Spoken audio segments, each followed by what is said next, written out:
నమస్తే. సరస్వతి ఇన్ఫర్మేషన్ ఛానల్కు స్వాగతం, సుస్వాగతం. హనుమాన్ చాలీసా అనేటటువంటిది పరమ పవిత్రమైనటువంటి విశేషం. రామచంద్రమూర్తి యొక్క భక్తాగ్రేసరుడైనటువంటి స్వామి హనుమ వైభవాన్నంతటినీ కూడా హనుమాన్ చాలీసా ప్రకాశింపచేస్తుంది.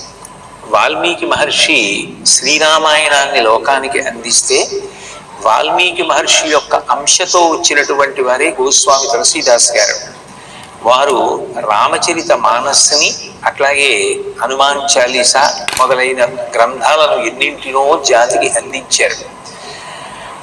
ఆయన భగవంతుని యొక్క అనుగ్రహము చేత జన్మించినటువంటి ఒక గొప్ప అవతారం అనే చెప్పవలసి ఉంటుంది. ఎందుచేత అంటే అందరు వ్యక్తుల యొక్క జీవితం ఎలా ఉంటుందో గోస్వామి తులసీదాస్ గారి యొక్క జీవితం అటువంటిది కాదు. ఆయన జీవితంలో పుట్టుక నుంచి కూడా మిగిలిన వారి కన్నా భిన్నత్వం స్పష్టంగా కనపడుతూ ఉంటుంది. మనం ఆ విషయాన్ని, ఆయన జీవితాన్ని విహంగ వీక్షణంగా ఒక్కసారి పరిశీలనం చేస్తే అద్భుతమైనటువంటి విషయాలు కొన్ని గోచరమవుతాయి. ఆయన ప్రయాగ సమీపాన బాందా అనబడేటటువంటి జిల్లాలో రాజాపురం అనబడేటటువంటి గ్రామంలో జన్మించారు. వాళ్ళ నాన్నగారి పేరు ఆత్మారాం దూబే, తల్లిగారి పేరు హులసీదేవి. ఆత్మారాం దూబే గారు ఎప్పుడూ కూడా అందరితో మాట్లాడుతూ ఆత్మారాముడు ఉన్నాడు, ఆత్మారాముడిని సేవించండి, ఆ ఆత్మారాముడే మనకి ఉత్తమ గతులు కల్పిస్తాడు అంటూ ఉండేవారు. ఆయనకి ఆ ఆత్మారాముడు ఆత్మారాముడు అని ఆయన గురించి చెప్తూ ఉండడం ఒక అలవాటు. అందుకని ఆయన పేరు ఆత్మారాం దూబే అని పిలువబడింది. ఆ ఆత్మారాం దూబే హులసీదేవి దంపతులకు గోస్వామి తులసీదాస్ గారు కుమారుడుగా జన్మించారు. ఆయన జన్మించినప్పుడు విశేషం ఏమిటి అంటే 12 నెలలు అమ్మగారి కడుపులో ఉండిపోయారు. సర్వసాధారణంగా 9 నెలలకి ప్రసవం అయిపోవాలి. కానీ ఆయన రాముడు ఎట్లా కౌసల్యాగర్భవాసం 12 నెలలు చేశాడో తతశ్చ 12 మాసే చైత్రే నవమికి తిథౌ నక్షత్రేది దైవత్యే స్వచ్ఛ సంస్థేషు పంచషు గ్రహేషు కర్కటే లగ్నే వక్పతాం ఇందునా సహ ప్రోద్యమానే జగన్నాథం సర్వలోక నమస్కృతం అని కదు రామాయణంలో. 12 నెలలు కౌసల్యాగర్భవాసం చేసినటువంటి వాడు రామచంద్రమూర్తి. 12 నెలలు తులసీదేవి గారి యొక్క గర్భవాసం చేసినటువంటి వారు తులసీదాస్ గారు. తులసీదాస్ గారు జన్మించినప్పుడు 5 ఏళ్ల పిల్లవాడు ఎంత ఉంటాడో అంత పిల్లవాడు జన్మించాడు. ఇంకా ఆశ్చర్యకరమైన విషయం ఏంటంటే ఆయన పుట్టినప్పుడు ఆయన నోట్లో 32 దంతాలు ఉన్నాయి. పైగా పుడుతూనే అందరూ పిల్లలు ఏడ్చినట్టు ఆయన ఏడవలేదుట. ఆయన రామ్ రామ్ రామ్ రామ్ అంటూ పుట్టారు. పుడితే ఆ చుట్టుపక్కల ఉన్నటువంటి వారందరూ కూడా సహజంగా తండోపతండాలుగా వచ్చి ఈ పిల్లవాడేదో చాలా విచిత్రంగా ఉన్నాడని చూడడం మొదలుపెట్టారు. కొంతమంది ఇది దుశ్శకునం, పిల్లవాడు ఇలా జన్మించకూడదు, నోట్లో పళ్ళతో పుట్టాడు, పైగా పుడుతూనే 5 ఏళ్ల పిల్లాడంతున్నాడు, అందరూ పిల్లలు ఏడ్చినట్టు ఏడవలేదు, కాబట్టి ఈ పిల్లవాడు అందరిలాంటి వాడు కాడు, ఈ పిల్లవాడు ఇక్కడ పుట్టడం అరిష్టానికి సంకేతం, అశుభాలు జరుగుతాయి, కాబట్టి పిల్లవాడు ఇక్కడ ఉండడానికి వీలు లేదు అని నిర్ధారించారు. వాళ్ళందరూ చెప్పినటువంటి మాటలు విని ఆయన భయపడ్డారు. ఆత్మారాం దూబే ఈ పిల్లవాడిని ఇక్కడే ఉంచి పెంచితే ఏ అరిష్టాలు జరుగుతాయో అన్న బెంగతో ఆయన 7వ నాడు పుట్టారు తులసీదాస్ గారు. 7వ నాడు పుడితే 3వ నాడు అంటే 10వ నాడే వాళ్ళ ఇంట్లో పని చేసేటటువంటి పనిపిల్ల చునియా అనబడేటటువంటి దాసిని పిలిచి ఆ పిల్లవాడిని ఆమెకి ఇచ్చేసి నువ్వు తీసుకెళ్ళి మీ అత్తవారింట్లో వదిలిపెట్టేసే ఈ పిల్లవాడిని అని చెప్పి పంపించేశారు. ఆ పిల్లవాడిని ఆ దాసి తీసుకువెళ్ళిపోయినటువంటి మరునాడే తులసీదాస్ గారికి జన్మనిచ్చినటువంటి హులసీదేవి గారు శరీర త్యాగం చేశారు. ఆమె మరణించారు. ఈ పిల్లవాడిని తీసుకెళ్ళి ఈ చునియా వాళ్ళ అత్తవారింట్లో ఉంచింది. అక్కడ ఏదో ఆ పిల్లవాడు పెరుగుతున్నాడు, కానీ ఈ వార్త అంచెలంచెలుగా అన్ని చోట్లకి వెడుతుంది కదా, ఆ పిల్లవాడి మీద ఆదరభావం తగ్గిపోయింది. ఈలోగా 500 సంవత్సరాలు ఆ పిల్లవాడికి వచ్చేటప్పటికీ ఈ పిల్లవాడిని పెంచుదామని తీసుకెళ్ళినటువంటి ఆ చునియా అన్న దాసి కూడా మరణించింది. అబ్బే ఈ పిల్లవాడు దురదృష్ట జాతకుడు, ఈ పిల్లవాడితో ఎవరు సంపర్కం పెట్టుకున్నా కూడా వాళ్ళకి అరిష్టం జరుగుతోంది, కాబట్టి ఈ పిల్లవాడిని పట్ల ఆదరభావం చూపించకూడదు అన్న ఉద్దేశ్యంతో ఆయన ఆలనా పాలనా చూడకుండా వీధులలో విడిచిపెట్టేశారు. కానీ ఆయన ఎంతటి కారణ జన్ముడో తెలుసున్న వాళ్ళెవరు? పార్వతీ పరమేశ్వరులకు తెలియాలి. కాబట్టి కైలాసం నుంచి పార్వతీదేవి బయలుదేరి వచ్చి ప్రతిరోజు కూడా ఆ పిల్లవాడు అన్నం తినవలసినటువంటి సమయానికి సాక్షాత్తుగా జగన్మాత అయినటువంటి ఆ పార్వతీదేవి అన్నం పెడుతుండేది. ఆవిడ పెట్టినటువంటి అన్నం తిని ఆ పిల్లవాడు పెరిగి పెద్దవాడు అవుతున్నాడు. ఆ పిల్లవాడు కారణజన్ముడు అని చెప్పి ఎక్కడో ఉత్తర దేశంలో చివరికి హిమవత్పర్వత ప్రాంతం వైపుకి ఉన్నటువంటి ఒక గురువు గారు దివ్య దృష్టి చేత తెలుసుకున్నారు. మళ్ళీ అందరినీ రామనామంలోనూ రామ కథలోనూ ఓలలాడించగలిగినటువంటి వాడు, భక్తి మార్గం వైపుకి తిప్పగలిగినటువంటి వాడు, వాల్మీకి మహర్షి యొక్క అంశతో జన్మించినటువంటి వాడు, కారణజన్ముడైనటువంటి పిల్లవాడు పుట్టి అనాదరణకి గురయ్యాడు. ఇప్పుడు ఆ పిల్లవాడికి జ్ఞాన సంపత్తిని కల్పించాలి. అందుకని తన శిష్యుణ్ణి పిలిచారు. నరహరి ఆనంద ఆ శిష్యుడి పేరు. ఆయనని పిలిచి ఆ ఊరు వెళ్ళి ఆ పిల్లవాడిని చేరతీసి ఉపనయనం చేసి ఆ పిల్లవాడికి ఉపదేశం చేయమని చెప్పారు. చెప్తే ఆయన బయలుదేరి వచ్చి ఈ పిల్లవాడిని వెతికి పట్టుకుని ఈ పిల్లవాడిని అయోధ్యకి తీసుకెళ్ళారు. అయోధ్యకి తీసుకెళ్ళి ఉపనయనం చేశారు. ఉపనయనం చేసి గాయత్రీ మంత్రం ఒక్కసారి చెవిలో చెప్పేటప్పటికి ఎన్నో సంవత్సరాల నుంచి గాయత్రీ మంత్రాన్ని జపం చేసేటటువంటి వ్యక్తికి ఎంత అలవోకగా గాయత్రి సిద్ధిస్తుందో ఆయనకి అంత గొప్పగా సిద్ధించింది. అందులో ఉన్న 24 అక్షరాలకి 24,000 శ్లోకాలుగా శ్రీరామాయణాన్ని రచించినటువంటి మహాపురుషుడైనటువంటి వాల్మీకి అంశతో వచ్చినటువంటి మహానుభావుడికి అటువంటి గాయత్రీ మంత్రం భాషించకుండా ఎలా ఉంటుంది? అందుకని ఆయనకి సహజంగా ఆ గాయత్రీ మంత్రం బాగా వంట పట్టింది. ఆ పిల్లవాడు ఎప్పుడు రామ్ రామ్ రామ్ రామ్ అంటూనే ఉండేవాడు. ఆయనకి ఉపదేశం చేసిన తర్వాత అప్పటి వరకు ఒక పేరు పెట్టి ఎవరూ పిలవలేదు. గురువు గారు ఎప్పుడు రామ్ అంటాడు. పుట్టినప్పుడు కూడా అందరి పిల్లలలా ఏడవలా రామ్ అంటూ పుట్టాడు. అందుకని ఈ పిల్లవాడిని రామ్ బోలా అని పేరు పెడుతున్నాడు. అని రామ్ బోలా అని పేరు పెట్టారు. ఆ పిల్లవాడు అయోధ్యలో పెరిగి పెద్దవాడయ్యాడు. విద్వాంసుల దగ్గరికి వెళ్ళాడు. వేదాంగములన్నీ కూడా ఏకసంధాగ్రాహి, ఒక్కసారి వింటే చాలు వచ్చేసేది. సమస్త శాస్త్రముల యందు ప్రకాండుడయ్యాడు. రత్నావళి అనబడేటటువంటి పిల్లనిచ్చి వివాహం చేశారు. ఎంతో సంతోషంగా గృహస్థాశ్రమం నడిచిపోతాం. కానీ అలా నడిచిపోతే ఆ జీవితంలో ఒక పెను మలుపు ఎలా జరుగుతుంది? ఎక్కడో ఒక పెను మలుపు తిప్పాలి పరదేవత. ఆవిడ ఎందుకు తిప్పుతుంది? ఆవిడికే తెలియాలి. అందుకని ఒక విచిత్రమైనటువంటి సంఘటన జరిగింది. ఒకానొక నాడు ఈ తులసీదాస్ గారి భార్య రత్నావళిని ఆమె సోదరుడు వచ్చి పుట్టినింటికి తీసుకెళ్ళాడు. ఈయన పాదుషా గారి కొలువులో పనిచేస్తుండేవారు, పురాణ ప్రవచనం చేస్తుండేవారు. తిరిగి ఇంటికి వచ్చి భార్య కోసం చూశారు. ఆమె కనపడలేదు. ఆమె కోసం అని చెప్పి మంచి వరదలలో ఉన్నటువంటి నదిని ఈది అవతల ఒడ్డుకి వెళ్ళి అందరూ నిద్రపోతూ ఆ వర్షంలో పిలిచినా పలకకపోతే ఆయన ఆ పట్టుకుని ఉన్నటువంటి ఒక భయంకరమైనటువంటి సర్పం, అది ఒక జాతి సర్పం.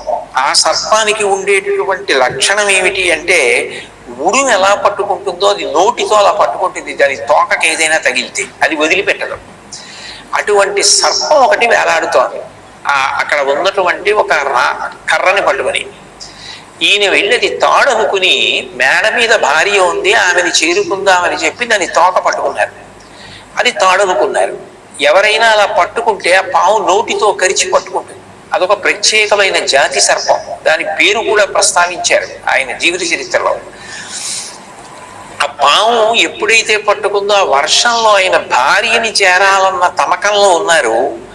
అది పాము అని కూడా గమనించలేదు. దాన్ని గట్టిగా పట్టుకుని ఎక్కుతూ ఉంటే ఆయన గోళ్ల చేత చెనకపడి దాంట్లోంచి వచ్చినటువంటి రక్తం ఆయన మీద పడింది. అయినా చూసుకోకుండా పావుని పట్టుకుని ఆ పై వరకు ఎక్కేసి మేడ మీద దూకి భార్య పడుకున్నటువంటి గది దగ్గరికి వెళ్ళి తలుపు తట్టారు. ఆమె పైకొచ్చి చూసి ఆశ్చర్యపోయింది. ఇంత గాలి వాన, నది వరదల్లో ఉంది, ఎట్లా వచ్చారు ఇంత తడిచి ముద్దయిపోయి, ఇంత ఆర్తిగా నా కోసం వచ్చారా అంటే, నాకు నీ యొక్క పొందు కావలసి ఉంది, దాని కొరకు అని చెప్పి నేను ఉద్వేగాన్ని పొంది ఇంత దూరం పరిగెత్తుకొచ్చాను అని ఆయన ఎంతో సంతోషంగా గదిలోకి వెళ్ళబోతున్నారు. ఆయన కట్టుకున్న బట్టల మీద పడి ఉన్నటువంటి నెత్తురు చూసింది ఆవిడ. ఆవిడ ఆశ్చర్యపోయింది. ఒకానొక నాడు ఎంతో ప్రయత్నం చేసి జీవితంలో పైకొచ్చినటువంటి దేవతలు, రాక్షసులు క్షీరసాగర మదనం చేసి అమృతోత్పాదనం చేశారు. తీరా అమృతం పంచుకునే సమయానికి మోహిని వైపుకి ఆకర్షింపబడ్డారు రాక్షసులు. ఆ కామం చేత భ్రష్టులైపోయి అమృతాన్ని పోగొట్టుకున్నారు. అట్లాగే విశ్వామిత్రుడు ఎన్నో పర్యాయాలు గొప్ప తపస్సు చేసి కామానికి వశపడి తన తపస్సుని పోగొట్టుకున్నాడు.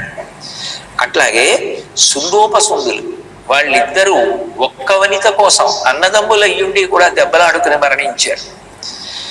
చంద్రుడు కేవలము ఒక భార్య యందు మాత్రమే అనురక్తిని ప్రకటించినటువంటి కారణం చేత పక్షపాత దోషం పొందినటువంటి హేతువుగా మామగారు శపిస్తే శాపానికి గురయ్యాడు. రావణాసురుడు స్త్రీ పట్ల ఉన్నటువంటి కాముకత్వంతో ఎంత పతనమైపోయాడో మీకు తెలుసు. అంత గొప్ప కీచకుడు ద్రౌపదిని ఆశించి నశించిపోయాడు. ఇందులో కొందరు పరకాంతలను ఆశించిన వాళ్ళు అయి ఉండవచ్చు, కానీ పురుషుడికి కామము బహు చెడ్డది. మీకు నా పట్ల కలిగినటువంటి కామానికి ఇంత కష్టపడి వరదలలో ఉన్న నది దాటి పావుని కూడా చూడకుండా నేను దీపం పట్టుకుని వెళ్ళి చూస్తే అక్కడ పావు ఉంది. మీరు పావుని పట్టుకుని పైకొచ్చి నా తలుపు తట్టారే, మీకు నా మీద ఉన్న అనురక్తిలో 16వ వంతు రామచంద్రమూర్తి యొక్క పాదముల మీద ఉంటే మీరు ఎంత సత్పురుషులయ్యి ఉండేవారు. ఆ కామాన్ని జయించిన వారు కదా మహాత్ములయ్యారు. అక్కడ కదా పరదేవత పెట్టిన పరీక్షలో నెగ్గాలి. భీష్మాచార్యుల వారు కామానికి లొంగలేదు, ఆజన్మ బ్రహ్మచారిగా ఉంటానని ప్రతిజ్ఞ చేశాడు. అందుకు కదా ప్రాతస్మరణీయుడయ్యాడు. అప్పశయ్య మీద పడుకుని ఉంటే, నెత్తురంతా కారిపోయి ఉంటే, అంత ఒళ్ళు నిప్పులతో ఉంటే, అన్నం కూడా తినకుండా ఉంటే కృష్ణ పరమాత్మ వచ్చి నువ్వే ధర్మాలన్నీ చెప్పాలి, నీకు నిప్పి తెలియకుండా వాక్కుకి దోషం రాకుండా వరమిస్తున్నానని చెప్పి శక్తినిచ్చి పలికించారు కదా. కామానికి దూరంగా నిలబడిన భీష్ముడు ఎంత గొప్పవాడయ్యాడు. అర్జునుడు ఊర్వశి కోరి వచ్చినా కూడా తిరస్కరించి ఎంతటి మహానుభావుడయ్యాడు. శుకుడు స్త్రీ స్పర్శకి దూరంగా ఉండి భాగవతాన్ని 7 రోజుల పాటు ప్రవచనం చేసి ఎంత ఉన్నత స్థాయిని పొందారు. మీరు తెల్లవారితే ఏ రామాయణాన్ని ప్రవచనం చేస్తారో అందులో మహాపురుషుడై రామకథ అనబడేటటువంటి మాలకి గుచ్ఛంగా ప్రకాశించేటటువంటి హనుమ ఎంత గొప్ప బ్రహ్మచారి. ఇంతమంది విషయాలు మీరు చెప్తే నేను విన్నవి, నేను మీకు చెప్పట్లేదు. ఇన్ని తెలిసి ఉన్న మీరు ఒక్క రాత్రి నేను ఇంటి నుంచి పుట్టింటికి వస్తే తాళలేక ఇంత ప్రమాదకరమైనటువంటి స్థితిలో సమని వచ్చేసారా? నిజంగా మరి మీరు చెప్పినవి మీకు వంట పట్టి ఉంటే, మీరు కానీ నిభాయించుకుని నిలబడగలిగితే, మిమ్మల్ని మీరు నియంత్రించుకోగలిగితే, పరీక్షలో నెగ్గి ఉంటే మీరు ఎంత గొప్పవారై ఉండేవారు. అయ్యో ఇలా వచ్చేసరే, నా మీద ఉన్న అనురక్తిలో 16వ వంతు రామచంద్రమూర్తి పాదాల మీద ఉంటే ఎంత గొప్పవారయ్యారో కదా అందావిడ. ఆ మాట అనడం ఏమిటి? ఉత్తర క్షణం ఆయనకి వైరాగ్యం వచ్చింది. వైరాగ్యం వస్తే వరదలా రావాలని కదా రామకృష్ణ పరమహంస చుక్కా చుక్కా బొట్టు బొట్టులే వస్తుందా. ఎట్లా వచ్చారో అట్లాగే కిందకి దిగి వెళ్ళిపోయారు. అంత చీకట్లో, అంత వర్షంలో ఇక వెనక్కి తిరిగి చూడలేదు. తిన్నగా కాశీ పట్టణానికి వెళ్ళిపోయారు. ప్రతిరోజు గంగా స్నానం, ఆ తల్లి విశాలాక్షి విశ్వేశ్వరుల యొక్క సేవ, రామచంద్రమూర్తిని గురించినటువంటి ధ్యానం చేస్తుండేవారు. ఆ భక్తి పరిపుష్టమైపోయింది. శ్రీరామచంద్రమూర్తి యొక్క దర్శనం కోసం మనసు విశేషంగా వెంపర్లాడడం మొదలైంది. ఎవరు నాకు చేయిస్తారు దర్శనం అని బాధపడుతుంటే ఒక రోజున సంధ్యావందనం చేసుకుని ఆ నీళ్లు తీసుకెళ్లి ఒక చెట్టు కింద పోశారు. పొయ్యగానే అందులో నుంచి ఒక బ్రహ్మరాక్షసుడు శాప విమోచనం పొంది తులసీదాసు గారికి కనపడ్డాడు. నేను పూర్వజన్మలలో చేసినటువంటి దోషముల చేతి శిపింపబడి బ్రహ్మరాక్షసుడనై ఈ చెట్టుని పట్టుకుని ఉన్నాను.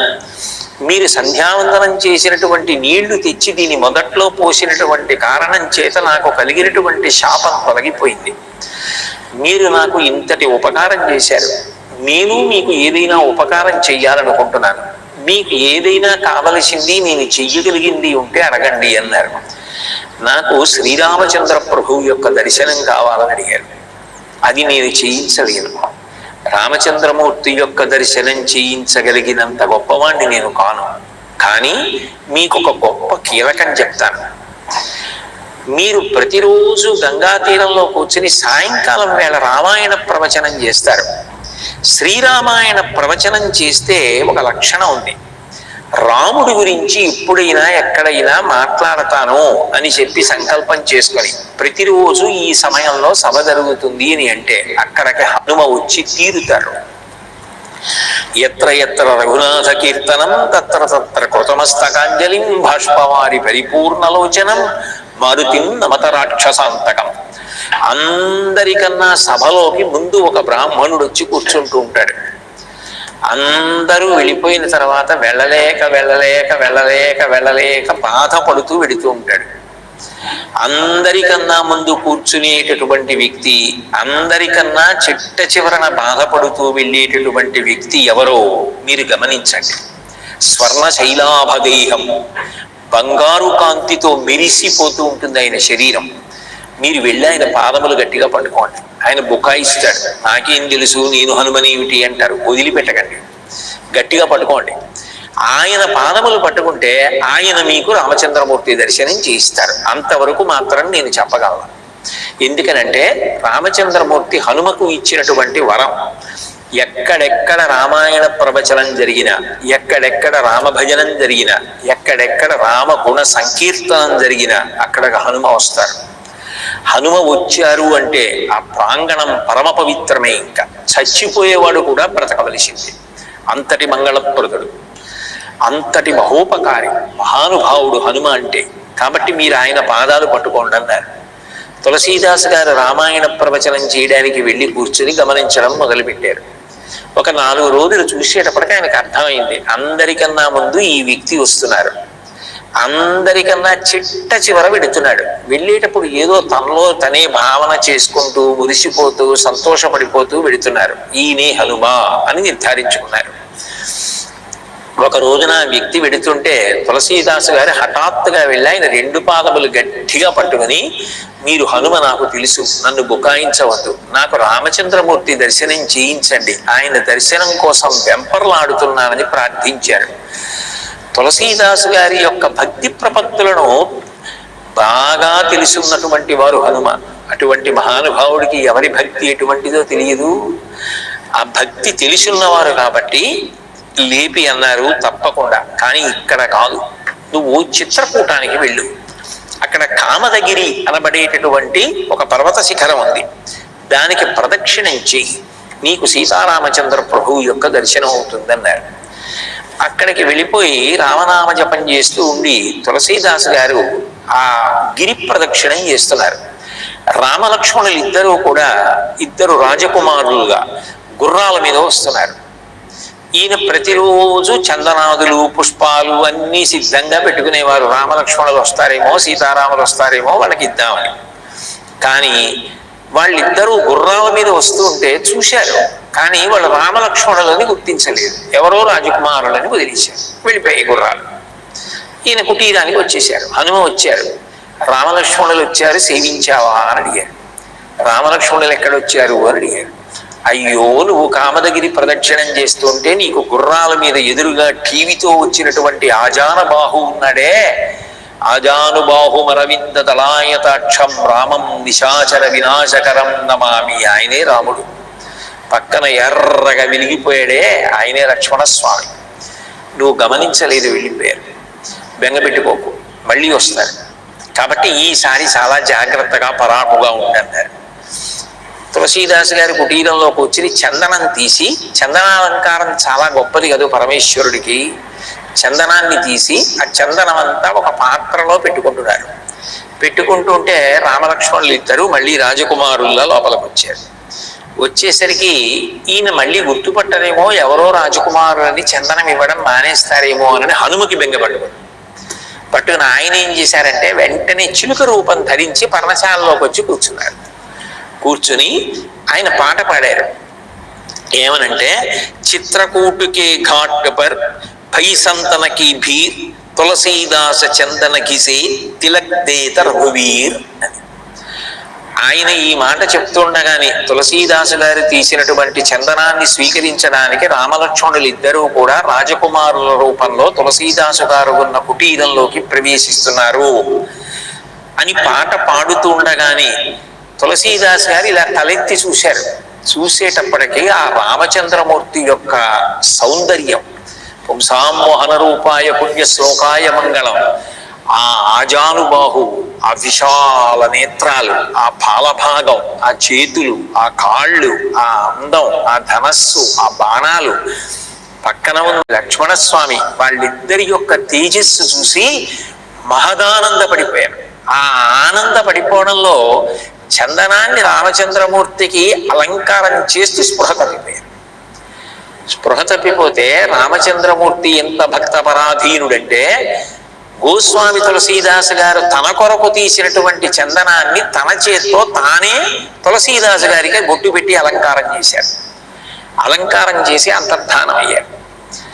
ఆ ఆనంద చెరిలోంచి బహిర్ముఖులయ్యారు తులసీదాసు గారు. పరమానందపడిపోయారు. రామలక్ష్మణుల యొక్క దర్శనమైందని ఎంతో ఆనందపడిపోయారు. ఆనందపడిపోయి మళ్ళీ చిత్రకూటం నుంచి కాశీపట్టణానికి వచ్చారు. వచ్చి రామాయణ రచన చెయ్యాలి అని సంకల్పం చేసుకుని ప్రతిరోజు కూడా రామాయణ రచన చేస్తూ ఉండేవారు. సంస్కృతంలో శ్లోకాలు వ్రాసి విశ్వేశ్వరుణ్ణి మనసులో ప్రార్థన చేసి విశ్వనాథుడి యొక్క పాదాల దగ్గర పెట్టేవారు.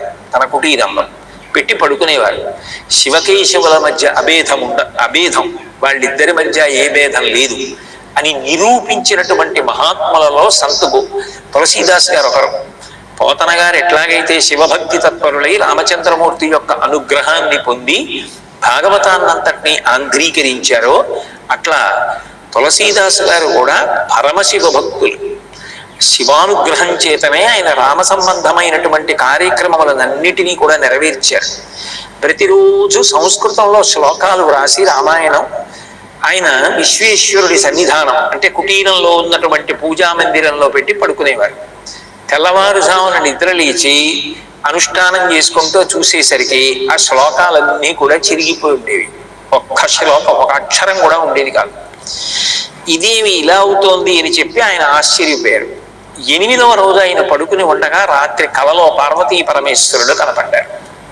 కనపడి, నేను ఒక అద్భుతాన్ని లోకానికి నిరూపించాలనుకుంటున్నాను. దీని గురించి ఒకప్పుడు ఈ సంఘటన గురించి మహానుభావులు, నడిచే దేవుడిని పేర్గాంచినటువంటి మహాపురుషులు, కంచి కామకోటి పీఠాధిపత్యం వహించినటువంటి చంద్రశేఖరేంద్ర సరస్వతి మహాస్వామి గారు మాట్లాడారు ఈ సంఘటన గురించి.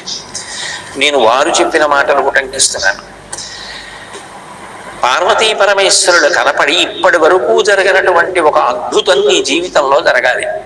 సంస్కృతంలో రామాయణ రచన చెయ్యవద్దు, అందుకే అది చెరిగిపోతోంది. నీ ప్రాంతీయ భాష ఉంది, అది హిందీ కూడా కాదు, హిందీలా ఉంటుంది. ఆ అవధి దాని పేరు. ఆ అవధి అనబడేటటువంటి భాషలో నువ్వు రామాయణ రచన చెయ్యి. ఎందుకనంటే సర్వసాధారణంగా ఏదైనా పరమ పవిత్రమైన విషయాన్ని చెప్పేటప్పుడు సంస్కృత భాషలో రచన చేస్తారు, సహజం. అంత మాత్రం చేత మిగిలిన భాషలు తక్కువ కాదు.